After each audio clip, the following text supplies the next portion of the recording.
పాదముల కొరకై ఆయన చేతుల్లో మేకులు కట్టబెడుతూ వచ్చినాయి. నీవు నేను పాదములతో అనేకమైన అపవిత్రమైన స్థలములకు వెళుతూ వచ్చిన కారణములు బట్టి ప్రభువైన యేసుక్రీస్తు వారి యొక్క పాదాల్లో మేకులు కట్టబెడుతూ వచ్చినాయి. నీవు నేను దేహమంతటిలో జరిగించిన పాపం అంతటి కొరకై ఆయన దేహమంతగా నాగల చాళ్ళలో దున్నబెడుతూ వచ్చింది. ఆయన కలవరి శిలువలో నీ కొరకై నా కొరకై రక్తము చిందించినాడు. ప్రియ స్నేహితుడా, ప్రియ సహోదరుడా, ఈ మాటలు వింటున్నా నీవు ఎవరైనప్పటికీ నీ కొరకై ప్రభువైన యేసుక్రీస్తు వారు రక్తము చిందించినాడు. ఆయన రక్తములో మానవానికి పాప క్షమాపణ, విమోచన, విడుదల, రక్షణ ఉన్నది కనుక ప్రియ స్నేహితుడా, సహోదరుడా, పాపంలో చేసిన మానవుడు శిక్షకు మానవుడు అరుగుడు. అయితే మానవుని ప్రేమించి దేవుడే పాపమైన మానవుడు కొరకై కలవరి శిలువలో ఆయన గాయములు పొంది రక్తము కార్చి ప్రాణం పెట్టున్నాడు. ఎంత ప్రేమగల దేవుడు, ఎంత దైవగల దేవుడు. చూడు, లేఖములో తప్పు చేసిన మానవుని వేరొక వ్యక్తి ఆ పాపంలో పట్టుకున్నప్పుడు ఆ శిక్ష పొందవలసింది ఆ మానవుడు, ఆ వ్యక్తి. కానీ పాపం చేసింది లోకంలో ఉన్న మానవుడు.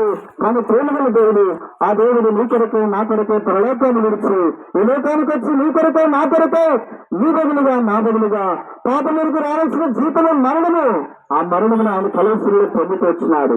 ఆయన విశ్వాసం ఇస్తే పాపం నుంచి నీకు క్షమాపణ దొరుకుతుంది. నీ పాపములు విమోచింపబడతాయి. దేవుని రాజ్యానికి నువ్వు వారసుడు అవుతావు.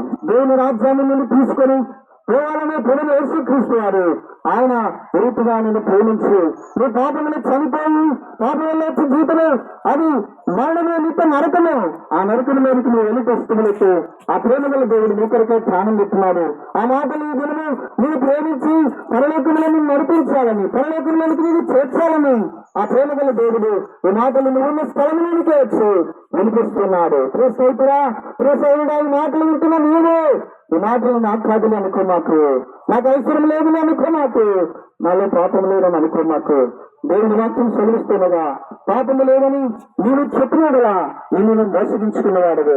దేవుని వాక్యం సెలవిస్తా ఉంది పాపము చేయక బ్రతుకు మనుడు ఎవడనే లేడని బైబిల్ గ్రంథం సెలవిస్తా ఉంది. కనుక ప్రియ స్నేహితుడా, సహోదరుడా, రేపు చూద్దాములే అనుకో మాకు, రేపు చూద్దాములే అనుకో మాకు. రేపు అనేదానికి రేపు లేదు, మరణానికి మర్యాద లేదు. చెప్పే నన్నైనా పిలవచ్చు, వింటున్నా నిన్నైనా మరణము పిలవచ్చు. చెప్తున్నా నన్ను పిలిస్తే ఈ క్షణమే, ఈ దినమే, ఈ స్థితిలోనే నేను మరణిస్తే దేవునితో ఉంటానని శుభప్రదం నిరీక్షణ నాకున్నది. అటువంటి నిరీక్షణ కొన్నదా, అటువంటి నిరీక్షణ కొన్నదా నీకు లేకపోతే ఈ దినమే ఆ నిరీక్షణ కలిగి చేతి కొరతావు. నీ పాపములు క్షమించి కొరతావు.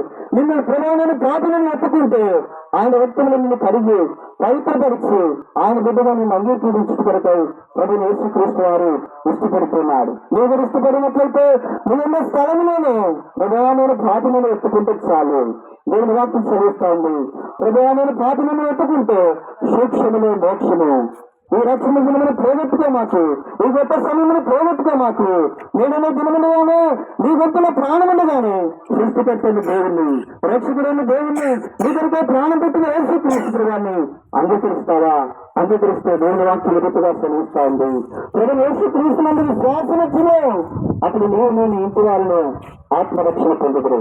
కనుక ప్రేక్షకుడా, సోదరుడా, ఈ మాటను బట్టి ఈ మాటను ప్రేక్షించుట ఈ మాటను హృదయానికి చేర్చుకుంటే నీకు రక్షణ కలుగుతుంది. ఆ రీతిగా ప్రభువును రక్షించినప్పుడు ఈ స్థలం ఇచ్చినట్టు వెనుకబెడితే ఈ కొరకు ప్రార్థన చేస్తాం. ప్రార్థన చూపించి ప్రభువునికి సహాయం చేయాలన్నా ప్రార్థన చేస్తాం.